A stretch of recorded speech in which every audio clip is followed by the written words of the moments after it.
ഈ കാണുന്നത് മാരുതി ഫ്രോങ്സിന്റെ ഡിക്കിയുടെ ഇവിടെ വരുന്ന പാഴ്സൽ ട്രേ ആയിരുന്നു. ഇതെന്റെ ഒരു ഫ്രണ്ടിന്റെ വണ്ടിയുടെ ആയിരുന്നു. അപ്പോൾ പാഴ്സൽ ട്രേ ഇങ്ങനെ പൊട്ടിപ്പോയി കഴിഞ്ഞപ്പോൾ ഇതെങ്ങനെയെങ്കിലും ശരിയാക്കാൻ പറ്റുമോ എന്ന് ചോദിച്ചുകൊണ്ട് കൊണ്ടു തന്നായിരുന്നു. അപ്പോൾ ഇതുപോലെയൊക്കെ പൊട്ടിപ്പോയാലും നമുക്ക് പുതിയത് വാങ്ങാതെ എങ്ങനെ നിസ്സാര ചെലവിന് അത് ശരിയാക്കി എടുക്കാൻ പറ്റും നോക്കിയാലോ. ആദ്യം നമുക്ക് പൊട്ടിപ്പോയ ഏരിയ എല്ലാം ഫ്ലെക്സ് കിക്ക് വെച്ച് ജസ്റ്റ് ഒന്ന് ജോയിന്റ് ചെയ്ത് ഒട്ടിച്ചെടുക്കാം. ഇങ്ങനെ ഒട്ടിച്ചാലും ഇതിന്റെ മുകളിൽ എന്തെങ്കിലും വെയിറ്റ് വെക്കുമ്പോൾ വീണ്ടും പൊട്ടിപ്പോകാൻ ചാൻസ് കൂടുതലാണ്.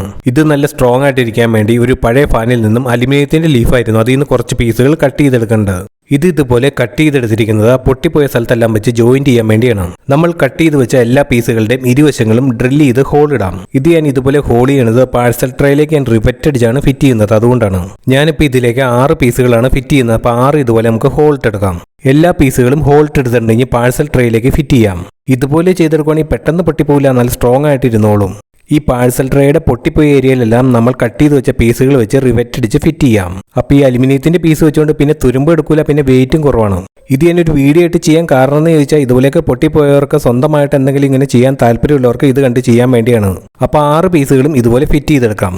നമ്മൾ കട്ട് ചെയ്തെടുത്ത 6 പീസുകളും ഇത്തലേക്ക് റിവറ്റ് അടിച്ച് ഫിറ്റ് ചെയ്തിട്ടുണ്ട്. പല കിടിലം സ്ട്രോങ് ആയിട്ടുണ്ട്. ഇനി പെട്ടെന്ന് തിരിച്ചറിയാതിരിക്കാൻ വേണ്ടി കുറച്ച് മാറ്റ് ബ്ലാക്ക് കളർ 2 സൈഡിലും അടിക്കാം. അപ്പോൾ വണ്ടിയിലേക്ക് അതുപോലെ ഫിറ്റ് ചെയ്തിട്ടുണ്ട്. നല്ല സ്ട്രോങ് ആയിട്ടാണ് ഇപ്പോൾ ഇരിക്കുന്നത്. വീഡിയോ ഇഷ്ടമായി കഴിഞ്ഞാൽ ചാനൽ സബ്സ്ക്രൈബ് ചെയ്യണേ.